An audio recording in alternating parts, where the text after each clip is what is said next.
എന്താ ഒന്നുമില്ലേ? ഉണ്ട്, വലിയൊരു ഒലക്കയുടെ മൂട് പുഴുങ്ങി വെച്ചിട്ടുണ്ട്. ഓ, എനിക്ക് വലിയൊരു പീസിങ് എടുത്തോണ്ട് വാ. നല്ല ഒലക്കയുടെ മൂട് കഴിച്ചിട്ട് കുറെ നാളായി. ഓ, കുറച്ച് ദിവസത്തേക്ക് ഞാൻ മദിരാശി വിടുക. സന്തോഷം. ഒരു കേസ് അന്വേഷണത്തിനാണ്. വളരെ സന്തോഷം. നിന്നെ കൊണ്ടുപോകണ്ട എന്ന ഡിപ്പാർട്ട്മെന്റിന്റെ തീരുമാനം. വളരെ വളരെ സന്തോഷം. പക്ഷെ ഇത്രയും ദൂരം ഞാൻ ഒറ്റയ്ക്ക് പോകണമല്ലോ എന്ന് ആലോചിക്കുമ്പോഴാണ്. സാരമില്ല. ദൂരം എന്ന് വെച്ചാ എവിടാ? ബോംബെക്കാ?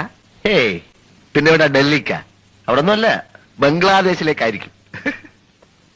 10-20 മണിക്കൂർ പ്ലെയിനില് ഒറ്റയ്ക്ക് ഇരിക്കാന്ന് വെച്ചാൽ അത് കുഴപ്പമില്ല. 10-20 മണിക്കൂർ പ്ലെയിനില്ല.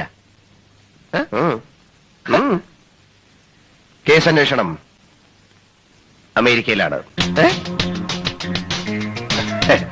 അമേരിക്കയിലാണ്.